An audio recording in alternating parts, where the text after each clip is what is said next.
మీ ఇష్టం వచ్చినట్టుగా ఈరోజు శాసనసభలో వెంటనే సుబ్బారెడ్డిని నన్ను అరెస్టు చేయాలన్నది వాళ్ళ ఉద్దేశం. మాట్లాడినటువంటి వక్తలంతా కూడా నేరస్తుల మేమని, సుబ్బారెడ్డి నేనని, కనుక వాళ్ళను వదిలిపెట్టకూడదు అన్నటువంటి మాటలే వాళ్ళు మాట్లాడినారు. సిట్ తన నివేదికలో ఎక్కడా కూడా మమ్మల్ని దోషులుగా ప్రకటించాల.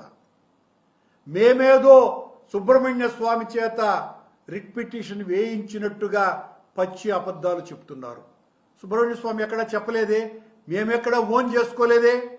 మీ అరాచక పాలన తీరు పట్ల, మీరు భగవంతుడి పట్ల చేస్తున్న అపచారం పట్ల బహుశా సుబ్రహ్మణ్య స్వామి గారు సుప్రీంకోర్టుకు వెళ్ళి ఉండవచ్చును.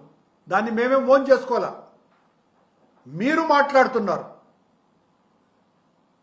ముఖ్యమంత్రి గారి దగ్గర నుంచి ఆ కాలువ, మురిక్కాలువ శ్రీనివాసులు వరకు అందరూ కూడా పచ్చి అబద్ధాలే మాట్లాడినారు. అందులో సాక్షాత్తు రాజశేఖర రెడ్డి గారిని గురించి ఒక సభ్యుడు 2 కొండల జీవో తెచ్చింది రాజశేఖర రెడ్డి గారు అని మాట్లాడతాడు.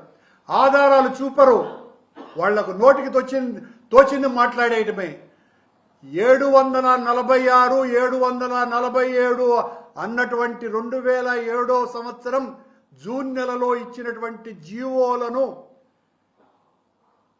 దేవాలయాలలో, హిందూ దేవాలయాలలో అన్యమత ప్రచారం జరగకూడదు అనేటువంటి 747 జీవోను 352 కిలోమీటర్ల పరిధిలో ఉన్నటువంటి ప్రాంతమంతా కూడా, ఆ 7 కొండలన్నీ కూడా వెంకటేశ్వర స్వామి క్షేత్రానివే అన్నటువంటి 746 జీవోలను ఇచ్చిందే రాజశేఖర రెడ్డి గారు.